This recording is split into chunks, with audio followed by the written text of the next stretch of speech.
What if I told you that the quick growth of the United States in the early 1800s led to one of the most important conflicts in American history? Today we'll uncover the events that caused the American Civil War, from the heated debate over free and slave states to the election of Abraham Lincoln. We'll look into the rising tensions between the North and South, the main battles, and the final Union victory. Stay with us to understand how this war changed the nation forever and continues to affect us today. Between 1803 and 1854, the United States acquired a huge amount of territory through purchase, negotiation, and war. However, with this rapid growth and the size of the American territory, the contentious issue emerged as to whether new territories should be states that are free or slave. It is more than a territorial issue. The question of slavery had already been a subject of debate in America for several years. The war would be initiated by the rise to power of a supporter of abolition. In the first half of the 19th century, the United States acquired new territories through annexations from a large number of countries, including France, Spain, United Kingdom, and Mexico, among others. Within 50 years, the area of the United States tripled, and the government still had not figured out how to govern these new territories. However, a problem that emerged from this expansion was the issue of how these lands were distributed. The northern states wanted new states to be free states, while the southern states wanted them to be slave states. You can already guess where this is leading to. The issue of slavery in the United States was turning into a very sensitive issue. While the North was experiencing economic growth and industrialization, with over 23 million people living there, the South was in a state of poverty and mostly depended on slavery and agriculture, with a population of about 9 million people, out of which only 3.5 million were slaves. And therefore, as you would expect, very few of them would fight. Each side relied on the Declaration of Independence and the Constitution as their sources of authority.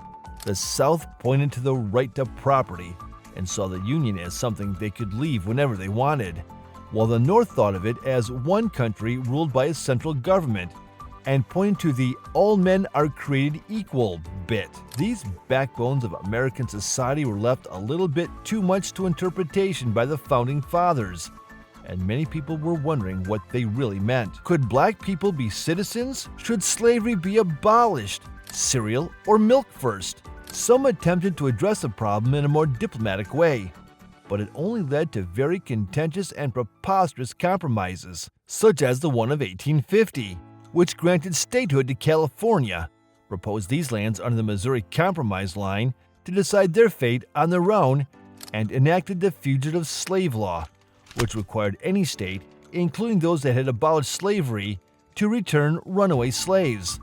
However, the pressure was still mounting, as the Northerners did not want to engage in the preservation of slavery, a thing because, well, they began to understand that it was wrong, a little, and also due to the emergence of a new party in the North, the Republican Party, which was formed in 1854 and was extremely hostile to slavery. The conditions were so tense that politicians in Congress began to take guns with them, and sometimes fights between representatives occurred. That gives you a glimpse of the political climate that prevailed in America prior to the onset of the Civil War. The last straw that led to succession was the election of Abraham Lincoln in November 1860 as the first Republican president in history. Despite the fact that Lincoln was rather moderate and at first did not intend to free the slaves immediately, 7 slave states seceded and formed the Confederacy under Jefferson Davis before Lincoln was inaugurated in March 1861, leaving him with few choices. The war began in April 1861, when South Carolina shelled the fort after the government failed to meet their demand to remove federal troops from the state. When the fort surrendered, the government, I suppose, was like, "Fine, screw it," and requested each state to contribute forces to retake the fort. The first significant fight of the Civil War was the First Battle of Bull Run, which occurred on July 21, 1861.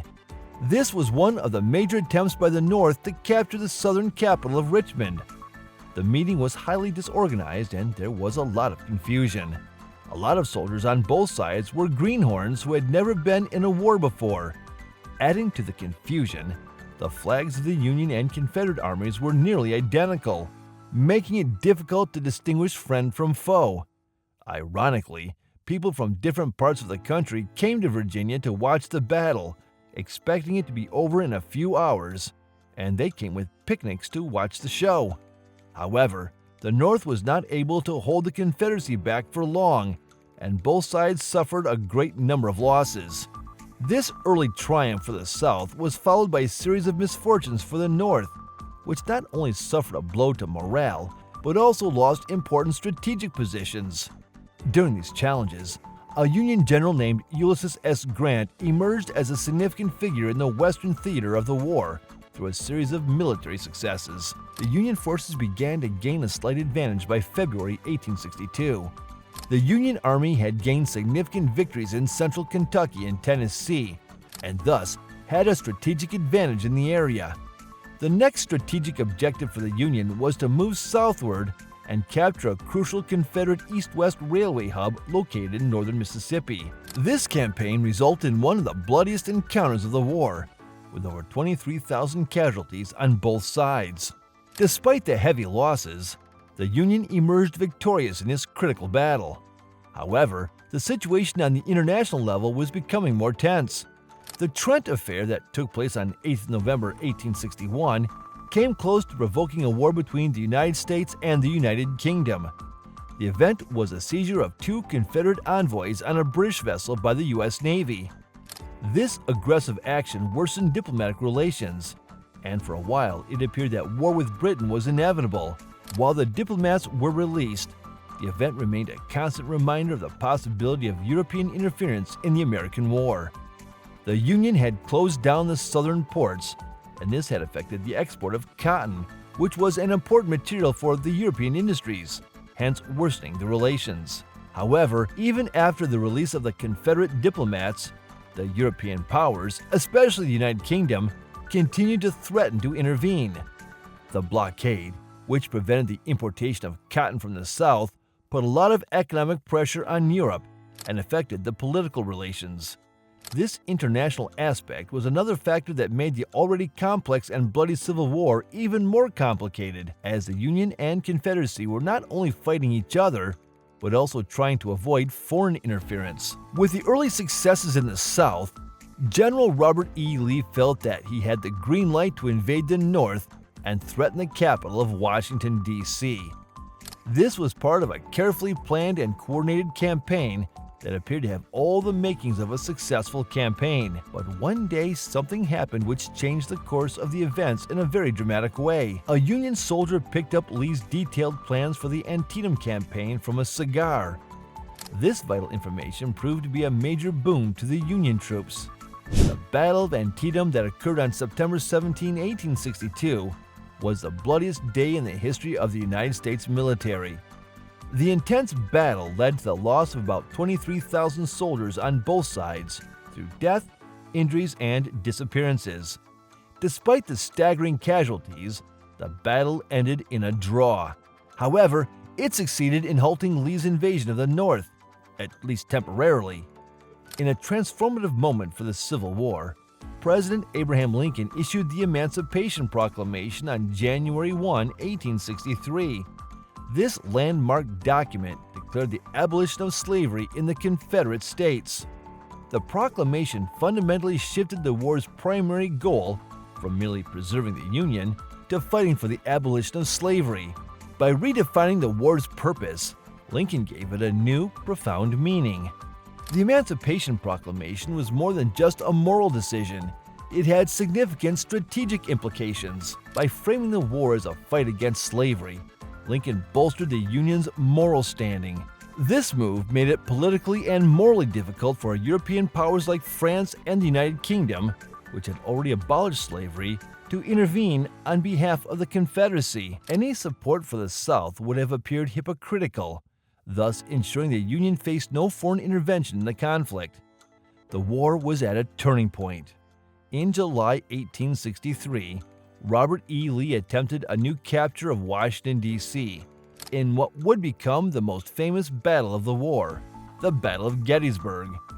Everybody kind of knew that the winner of the battle would most likely win the war, Union casualties numbered around 23,000 people, while Confederate casualties numbered around 28,000. This battle resulted in a massive and decisive Northern victory. News from the West was even better, as the Mississippi River just fell under Ulysses S. Grant's control after the siege of Vicksburg. The victories, a day apart, at Gettysburg and Vicksburg, marked the turning point of the Civil War. They also ensured that European powers did not recognize the Confederacy as a sovereign nation, withholding much-needed support. The ravages of war were still evident in Gettysburg more than 4 months later when, on November 19, 1863, the Soldiers' National Cemetery was dedicated.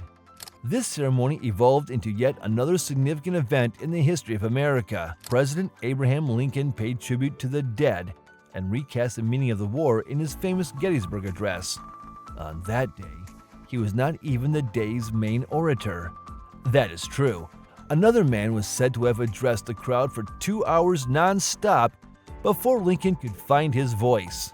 It is Lincoln who went down in history and kind of stole the spotlight, to be honest, describing in 271 words the U.S. as a nation conceived in liberty and dedicated to the proposition that all men are created equal. In 1864, Ulysses S. Grant, whom Lincoln appreciated very much at that point, mostly because, well, he was definitely the best general of the Northern forces, even though he was a little bit too keen on whiskey, was appointed General-in-Chief of the Union Army and ordered an attack on all fronts.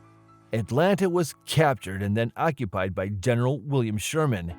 In the East, the two most important commanders of the war, Ulysses S. Grant and Robert E. Lee, fought a series of battles that cost the lives of more than 80,000 soldiers and wounded as many in several weeks before they met near Richmond. Furthermore, in the 1864 election, Abraham Lincoln was re-elected with 91% in support of the incumbent president.